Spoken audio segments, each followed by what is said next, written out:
सन 1947 में भारत स्वतंत्र हो गया।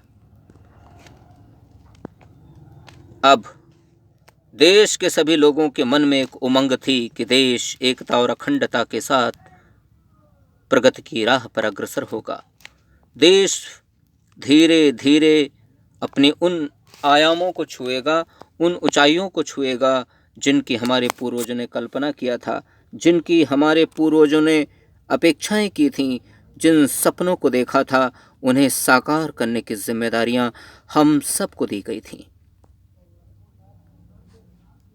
अनेकों लोगों ने उन जिम्मेदारियों को बखूबी निभाया। पूरी तन्मयता से, पूरे प्रयास के साथ उन जिम्मेदारियों को निभाकर उन्होंने अपनी राष्ट्रभक्ति, देशभक्ति की एक मिसाल प्रस्तुत किया। उनमें अनेकों राष्ट्र नायकों का नाम है। उन सभी को मैं नमन करता हूँ। उनके लिए मैं श्रद्धापूर्वक उनके चरणों में नमन करते हुए उनके ऊपर मैं गर्व महसूस करता हूँ। पर दुर्भाग्य की बात, जिन हाथों में सत्ता दी गई देश को आगे बढ़ाने की, देश को सुखी और समृद्ध करने के लिए जिन हाथों को सत्ता दी गई, उन्होंने ही अपने निहित स्वार्थ के लिए देश के टुकड़े कर डाले। कौन थे वे लोग जिन्होंने देश को अपने स्वार्थ के लिए विभाजित कर डाला, देश के टुकड़े कर कर अपने मंसूबों को पूरा कर लिया, जिसमें लाखों लोगों ने अपनी जान गंवा दिया? कौन थे वे लोग? कौन थे वे जिम्मेदार लोग जिन्हें केवल अपना निहित स्वार्थ ही पसंद था?